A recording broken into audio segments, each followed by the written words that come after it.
ಗಟ್ಟಲೆ ಡ್ರಗ್ಸ್ ಸಿಗುತ್ತೆ. ಈಗ ನಾವೆಲ್ಲ ಚಿಕ್ಕದ್ರಿಂದ ಕೇಳ್ತಾ ಇದ್ವಿ, ಡ್ರಗ್ಸ್ ಸಿಕ್ಕಿದ್ರೆ ಅವರಿಗೆ ನಾನ್ ಬೇರೆ ಅಂತ ಕರೆಕ್ಟಾ? ಆದ್ರೆ ಇಲ್ಲಿ 1 ತಿಂಗಳು 2 ತಿಂಗಳಲ್ಲಿ ಹೊರಗಡೆ ಬಂದು ರಾಜಾರೋಷ ಹೋಗಿ ತಿರ್ಗಾಡ್ತಾರೆ ಬೆಡ್ಲರ್. ಅರ್ಥ ಆಯ್ತಾ?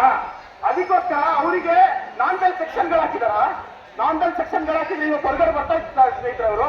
ಅದಕ್ಕೋಸ್ಕರ ಹಾಗೆ ಇಲ್ಲಿಯ ಪೊಲೀಸ್ ಇಲಾಖೆಗೆ ನಾವೊಂದು ಸಭೆ ಮಾಡ್ತಾ ಇದ್ದೀವಿ. ನಾವು ಪ್ರತಿಭಟನೆ ಮಾಡ್ಬೇಕಂತ ಸಭೆ ಮಾಡ್ತಾ ಇದ್ರೆ ಇನ್ಫಾರ್ಮೇಶನ್ ಇದೆಯವ್ರಿಗೆ ಗೊತ್ತಾಗ್ಬಿಡುತ್ತೆ, ಇಂಟೆಲಿಜೆನ್ಸ್ ಅವರಿಗೆ. ಆದ್ರೆ ಇಲ್ಲಿ ಎಲ್ಲಿ ಡ್ರಗ್ಸ್ ಮಾಡ್ತಾ ಇದ್ದಾರೆ, ಯಾರು ಡ್ರಗ್ಸ್ ತಗೋತಾ ಇದ್ದಾರೆ, ಪೆಡ್ಲರ್ಗಳು ಯಾರು, ಇದು ನಿಮ್ಗೆ ಮಾಹಿತಿ ಸಿಗಲ್ವಾ? ಇದು ನಿಮ್ಗೆ ಮಾಹಿತಿ ಸಿಗಲ್ವಾ? ಆದ್ರೆ ನನ್ಗೆ ಅನ್ನೋ ಪ್ರಕಾರ ನನ್ಗೆ ಒಂದು ಅನುಮಾನ ಐತೆ. ಏನಂತ ಇದೆ, ಮಾಹಿತಿ ಸಿಕ್ಕಿದ್ರು ಕೂಡ ಡಂಪಿಂಗ್ ಮಾಡ್ಕೊಳ್ಳೋಂತ ಪೊಲೀಸ್ ಅಧಿಕಾರಿಗಳು ಇಲ್ಲಿದ್ದಾರೆ ಅಂತ ಹೇಳಿ.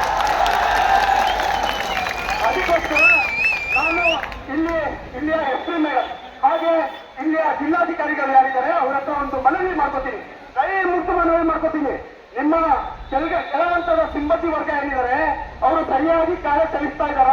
ಯಾರು ಪೆಡ್ಲರ್ ಒಂದು ಸಮಿತಿ ರಚನೆ ಮಾಡಿ, ಒಳ್ಳೆ ಪ್ರಾಮಾಣಿಕ ಪೊಲೀಸರನ್ನು ತಗೊಂಡು ಒಂದು ಸಮಿತಿ ರಚನೆ ಮಾಡಿ ಅಲ್ಲಿ ಅವರಿಂದ ಯಾರು ಪೆಡ್ಲರ್ಗಳಿದ್ದಾರೆ ಅಂತವ್ರನ್ನ ಹಿಡಿಯಕ್ಕೆ ಇದು ಮಾಡಿ. ನೀವು ಒಂದು ಕೆಲಸ ಮಾಡಿ, ನೀವು ಯಾವುದೇ ಆರೋಪ ಆಗಲ್ಲ, ಯಾವುದೇ ಕೊಲೆ ಆಗಲ್ಲ, ಯಾವುದೇ